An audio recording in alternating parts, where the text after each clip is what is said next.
Hi, I'm John Decker, author of the book and Bible study, Golf is My Life, Glorifying God Through the Game. This video is about Chapter 10, Coincidence. But before we get into Chapter 10, let's talk about As Seen Through My Eyes.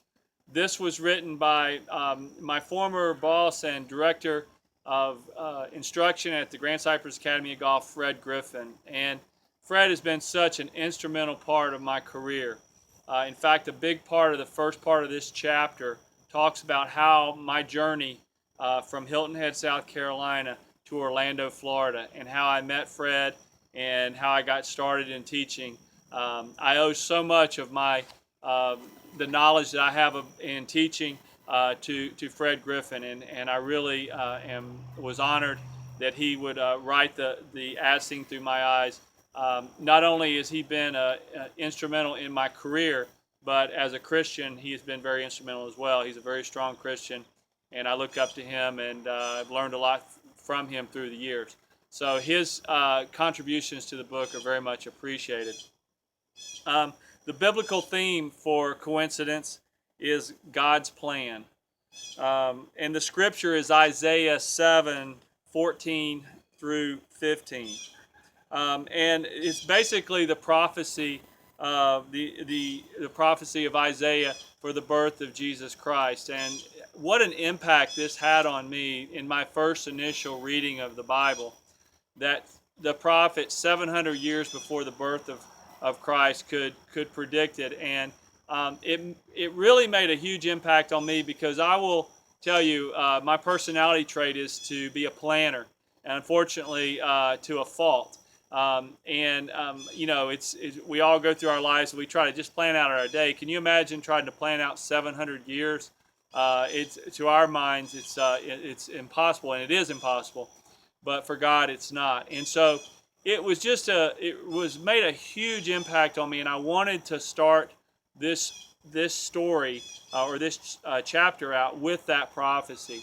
And then I go into my timeline of living in Hilton Head, South Carolina, right after graduating from East Carolina, and just where I was really struggling in my life.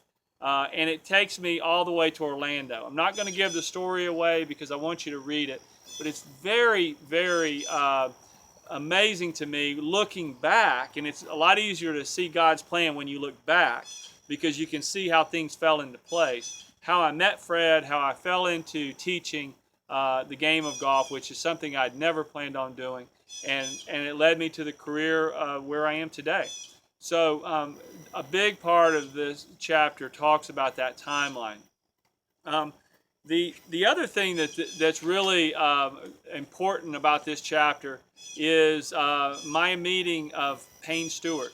And Payne Stewart, I look at Payne Stewart as a spiritual beacon in my career, because when I first saw Payne Stewart for the first time in person, I was very lost in my life. And it's amazing how you see someone that you kind of idolize as a child and through your teenage years, and when you see them and you see them in their field, how it just kind of revitalized my life and getting me back into golf. Also getting the opportunity to meet him when I went down to Orlando.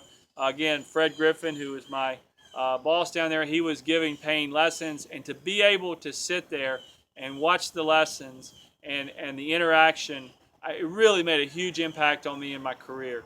It really set the bar very high in my mind of what I wanted to do with my career, but it really taught me the art of teaching when you can watch players at high levels, because I got to watch a lot of lessons, but the majority of the lessons were with your average golfer. To be able to watch them with elite players like Payne Stewart and some of the other players that I'll mention later on in the book really made a huge impact on my career and where I am today.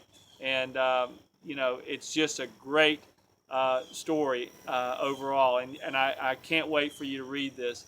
You know, I look at all 19, really 20 if you count the introduction, 20 chapters or so of this book. I kind of look at them as my children. And you know, when you have children, and I personally do not have children, but when you have children, you kind of don't want to play favorites. This is kind of one of my favorites. People ask me all the time, I've been asking a lot of radio interviews, you know, what's your favorite story or chapter in the book, I always go back to coincidence because I just love the whole flow of it. I love the way it starts out talking about God's plan and the plan for me and my career and how it went down. And then to finish it up with Payne Stewart and the stories in there about Payne Stewart and getting to spend time with him. And the very last time I actually saw the man alive, you're going to enjoy Coincidence. I think that you'll see why it is one of my favorites. It probably is my favorite chapter in the book. Enjoy Coincidence in chapter 10.